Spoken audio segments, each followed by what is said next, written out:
Okay, so people often ask how much of a change can enhancing or tweaking the user journey on a website have in regards to conversions or purchases or engagement with the website from your visitors? The answer is quite a lot.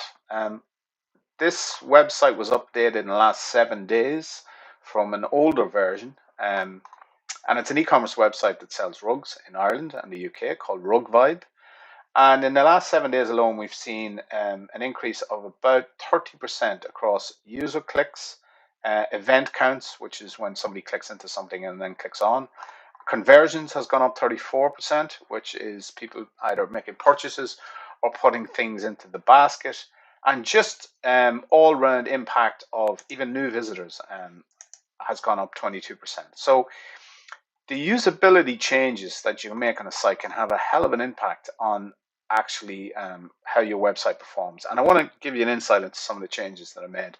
So, for example, this menu bar was originally a turquoise color with white text across it. And even though it looked okay, I had a suspicion that the engagement on this menu wasn't as good as it should be. So I reversed the colors. And now we have, white with black, and then the hover style is the green. It's obvious to me now that this is much more engageable because it stands out more. It's a small thing where the white space that's here um, is used much better because the items have enough space to be recognized by somebody who's coming into the site, and it will draw them to click on it because they stand out more. It's just a small, simple thing for UX that we really should have had from day one, but now that it's there, it's better. We've also isolated this on sale button because everybody loves a bargain. And what we did was we made that button completely different than the other elements that are here, so it stands out more. We've added a complementary color. We had it as red and it was a little garish, so we just changed it to gold, make it just a little bit nicer. And then just a small thing, we've added in a hand icon. You'd be surprised how effective that is with engagement because people when they see a little hand to click on it, they're drawn to it to click. It's a surprising one. It's a little tip. The next item down is the slider. So the slider has 4 items on it. One of them is a seasonal item, so autumn has arrived, and when you click on that, it brings you to the seasonal colors. So I always suggest having something like this because you want to give a sense of time to the customer and the fact that, oh, here's something new. Here are the colors for this season. The next item is shaggy rugs. Obviously, heading into autumn and winter, that product is going to be popular, so you want to offer that. And then barrier mats. We did some cross-checking with Google Analytics and Google Keyword Search to find out what type of rugs people are searching for, and this was the top of the list.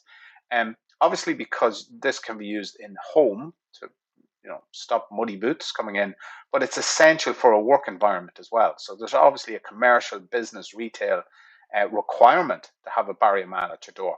So we used the data, we looked at the insights, and we adjusted the UX on the website. So there's an entire slide dedicated to this, and actually there's a Google Ads that's running as well to cross-check on this too.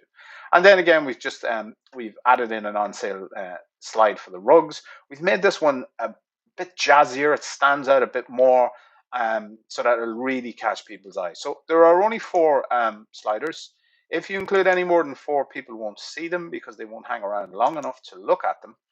And I'd recommend having 4. 4 is the ideal number, and change them regularly. If it's not week to week, it's month to month, and this is the equivalent of your shop window on your high street. So it serves the same purpose.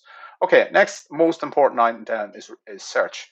We realize because people coming to this site will want to search through a vast range of products. There are something like 400 products with hundreds and hundreds of different sizes and colors, etc.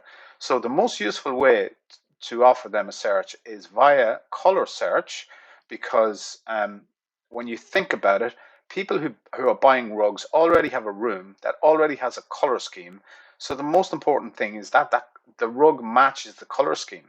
It's not even the type of rug, and it's not even the style of rug, and it's not even the price of the rug.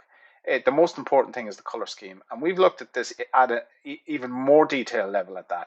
We looked at the existing purchases and the existing searches on the site and found that these 2 neutral colors were the most popular. So we put those to the left instead of mixing them to the right. That's the level of detail that if you really want to get down to make it easy for your clients to come to the site and find what they want to make the purchase. So all of that data is there that you can look at and use. The second search function we have is an intelligent search, and it works like this. So if I'm looking for shaggy rugs, when I start typing, you'll see it'll hop up with the list of the shaggy rugs that are within the site. So I don't even have to press enter. I don't even have to click. It'll do it automatically. So it's figuring out the search phrase as I move through the search box. And even to a degree of how the search results are presented, we've tweaked this as well. So really what the thinking here is that you only have a limited amount of space to show the search results. So let's show people as many things as possible within that search space by making the pictures smaller. And then when they want to click into them, they can. So, in this case, more is better rather than less is better from the result. So in the equivalent, if I type in barrier mats should come up. Yeah, it does. And then people can search and drill down through those barrier mats and it'll show the range. So that's called an intelligent search, and this is your color search. So having offered those two means to customers, if they want to move further or if they want it to be inspired by the collection, so they're not sure exactly what they're looking for and they really want to browse, you offer them to search by collection. So if I click on the outdoor, I see a lovely selection of outdoor rugs here that they can browse through, and they can look at the sizes and the colors, and if they drill into any one of these, it'll show them the selection of rugs that are available. So and so these ones will probably be less popular. Oh yeah, one other little UX thing is that we've added a zoom feature for the mats, because people will really want to see what the quality is like, and they want to see the detail of the edging and stuff like that. Again, that's a small UX functionality can be switched on, and that we've really thought about what people would want to see when they get that far in. So just consider, keep moving down the site. Let's go back to the home page. After we've finished with the categories, this is a range of featured items. So in this case, what's happening is that the seller wants to push this range. So this is the Sienna rug. This could be new to the market. It could be seasonal, but they have clicked it on the background to say, oh, I want my customers to see these 4 items of this range. They're just pushing that, so they're using that. And then lastly, there's a sale carousel down the bottom. So on mobile, you scroll over with your thumb and you can see the whole range of sales. So we know sale is important, and we've got a slider for that here. We've got a button for it here. And again, we've got a carousel down the bottom. As you move further down the site, all the stats say that you would start to lose people from the home page. So the lower priority items should appear down here. It's not to say that they're not important, they're just lower priority. So we want to give people a sense of trust using these Google reviews. And this endorses, this is a tool that will endorse trust for people who don't know anything about this company. Rugvibe, they may be completely new, but once they see that there are real people making real purchases, it should add trust. And then lastly, there's an Instagram feed. And this is really useful for sending through content to the website to keep it updated and fresh. And you can do that via an Instagram plugin. So just to recap, we've seen about a 30% rise, a 30% increase in engagement, traffic and conversions by making those